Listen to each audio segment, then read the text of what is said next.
हिंदुस्तान में आज जो माहौल हो गया है, जिन लोगों पर हिंदुस्तान को संवारने की जिम्मेदारी है, वही लोग अगर मंच से खड़े होकर इस तरह की बातें करेंगे कि बटेंगे तो कटेंगे, तो उसका आम जिंदगी में असर देखने को जरूर मिलेगा। और मध्य प्रदेश में ऐसा कई बार हो चुका है कि मुसलमानों से भेदभाव के मामला बहुत ज्यादा सामने आए, चाहे फिर वो शहजाद की बिल्डिंग को तोड़ने से लेकर किसी भी हद तक हो। अब जो एक मामला है स्वदेशी मेले का, जहां से बहुत सारे मुसलमानों का बाइकआउट करके उनकी दुकानें जो है वहां से हटवा दी गई हैं। जो एक मेले में स्टॉल लगाए जाते हैं, किराया दिया जाता है, वही एक मामला सामने आया है। आखिर ये नफरत कब तक और क्यों बढ़ती रहेगी, और इस नफरत के बढ़ने के पीछे का कारण क्या है? आइए पहले डालते हैं क्या है पूरी नजर इस स्वदेशी मेले में जो मुसलमान आए थे। क्योंकि हम अगर कोई ऐसा सामान होता है जो कश्मीर में मिलता है वो मध्य प्रदेश में ले लेते हैं, जो मध्य प्रदेश में मिलता है वो दिल्ली में ले लेते हैं, जो दिल्ली में मिलता है वो उत्तर प्रदेश में ले लेते हैं। तो ये मेले या दुकानें या बाजार ऐसी जो एक रास्ता है जहां पर ये दुकानदार आते हैं, अपना टाइम लगाते हैं, अपने बच्चों के लिए रोजी रोटी कमाने के लिए आते हैं। लेकिन अब हिंदुस्तान में नफरत इतने चरम पर पहुंच चुकी है, इतनी ऊपर पहुंच चुकी है कि नफरत का यह आलम है कि अब मुसलमानों को उनकी दुकानों को जो है मेलों से हटाया जा रहा है। और इस वजह से क्योंकि सिर्फ और सिर्फ वो मुसलमान है, उनका बाइकआउट किया जा रहा है, सोशली बाइकआउट किया जा रहा है, उनकी रोजी रोटी पर भी निशाना साधा जा रहा है। क्या है पूरा मामला, आइए डाल लेते हैं इस पर नजर। दोस्तों, एक मामला मध्य प्रदेश के दमोह से सामने आया। दमोह के स्वदेशी मेले में मुस्लिम दुकानदारों के साथ भेदभाव का मामला सामने आया। यहां मुस्लिम दुकानदारों की दुकानों पर पाबंदी लगा दी गई। इतना ही नहीं, जो मुस्लिम दुकानदार मेले में पहले से दुकानें लगाए हुए थे उन्हें भी मेले से बाहर कर दिया गया। दोस्तों, आप तमाम लोग जानते हैं जब इस तरह का मेला लगता है तो अलग अलग राज्यों से अलग अलग तरह के जो सामान लेकर लोग बेचने के लिए आते हैं। ऐसे ही मध्य प्रदेश में उत्तर प्रदेश, कश्मीर सहित देश के दूसरे राज्यों के व्यापारी अपनी दुकानें लगाने आए थे। वहीं मेला समिति ने दुकानदारों से बाकायदा किराया लेकर, मतलब किराया ले लिया, इन दुकानों को यहां जगह दी थी। लेकिन अब इन दुकानदारों की एंट्री बैन कर दी है और यह खबर जो है ये सोशल मीडिया पर बहुत ज्यादा सर्कुलेट हो रही है। हालांकि शिकायत मिलने के बाद दमोह कलेक्टर ने जांच का आश्वासन दिया है।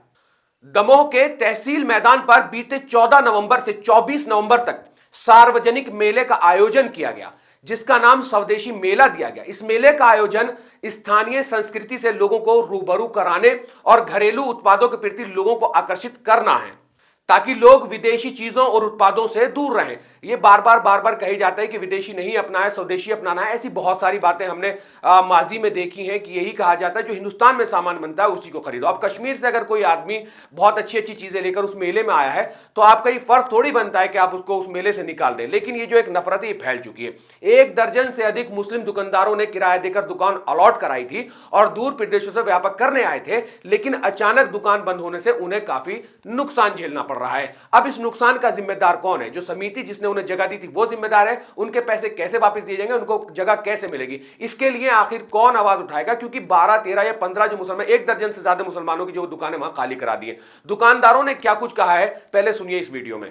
क्या नाम है आपका, कहाँ से आए हैं, क्या व्यवसाय है? हम कश्मीर से आए हैं। क्या व्यवसाय है, क्या नाम है? मेरा नाम शाहिद भाई है। हाँ, हमें यहाँ से निकाला गया, बोला 10 दिन आप सब जो मुस्लिम 10 दुकान है सब निकलो। क्या बोला था? बोला था 24 तक है मेला। हाँ, अब बोला यहाँ से निकलो। किन किन को? जो मुस्लिम है खाली उनको। कितने मुस्लिम यहाँ दुकान लगाए थे? 10 दुकानें लगी। कितने दिन दुकान लगा चुके हैं आप? अभी तो 2 ही दिन लगाई थी, 24 तक था हमको। क्या करेंगे आप? अब तो निकलेंगे वापस से। आप 3 दिन से यहाँ दुकान लगाए थे, 1 हफ्ता और शेष है अभी, क्यों दुकानें बंद कर रहे हैं? ये मुसलमानों को सब हटा रहे हैं। ये मुसलमानों के जितने दुकानदार हैं ना उन्हीं लोग का दुकान बंद करा रहे हैं। और वो अलेसर वाले बोले कि यहाँ मुसलमानों पे नहीं लगेगा दुकान। कितने लोगों की दुकानें थी? कब तक 15-20 लोग थे। आप कहाँ से आए थे, कितना कर? हम सागर से आए हैं। कहाँ के रहने वाले? भदोही जिला। क्या बेच रहे थे? कालीन। तो क्या कहा गया फिर? बोले कि दुकानें बंद कर दीजिए, हम बंद कर दिए। और जो आपका पैसा जमा किया था आपने?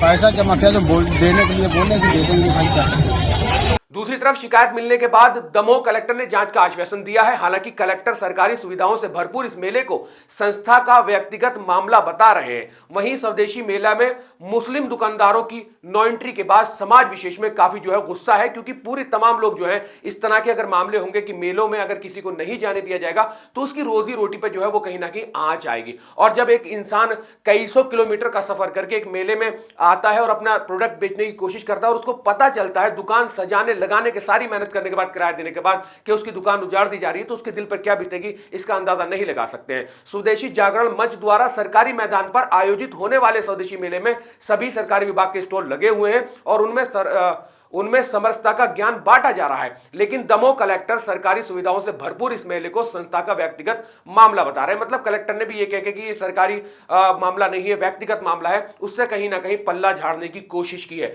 दमोह के जिला कलेक्टर ने बताया कि ये कार्यक्रम सरकार की नहीं है। वो कह रहे हैं कि सरकारी कार्यक्रम नहीं है, व्यक्तिगत है।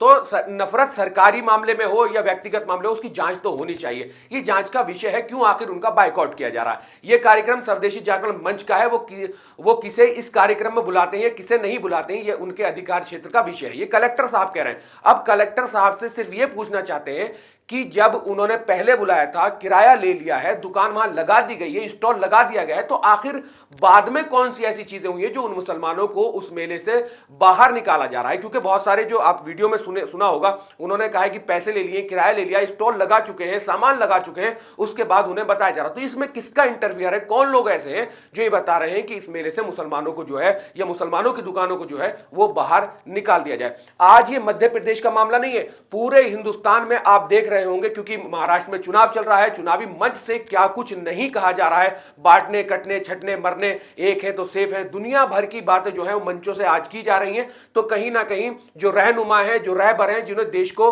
एक खूबसूरत गुलदस्ता बनाना चाहिए था, वो कहीं ना कहीं देश को उजाड़ने वाली बात कर रहे हैं। जो भाईचारा था, जो गंगा जमुना तहजीब थी, जो अनेकताओं में एकता वाली बात थी, वो कहीं ना कहीं देश में आज खत्म होती जा रही है। और जब इतने बड़े मंच से इतने बड़े बड़े नेता इतनी बड़ी बड़ी बातें कहते हैं, तो छोटे से छोटे लोग जो होते हैं, जो बहुत कम स्तर के लोग होते हैं, जिनको पता भी नहीं होता, उन तक भी ये बातें पहुंच जाती हैं और उनके दिमागों में कहीं ना कहीं एक दूसरे से नफरत का जो पैमाना है वो बहुत ज्यादा बढ़ जाता है। क्या कुछ आप कहना चाहते हैं इस मेले में जो मुसलमानों का बायकॉट किया गया है, उनकी दुकानें हटाई गई हैं, उनको मना किया गया है कि आप अपना सामान यहां नहीं बेच सकते? आपका क्या कुछ कहना है इसको लेकर? इस वीडियो के कमेंट सेक्शन में कमेंट्स करके अपनी राय हमें जरूर दें। शुक्रिया। मिल्लत टाइम्स को जारी रखने और मजबूत बनाने के लिए हमारी आर्थिक सहायता कीजिए।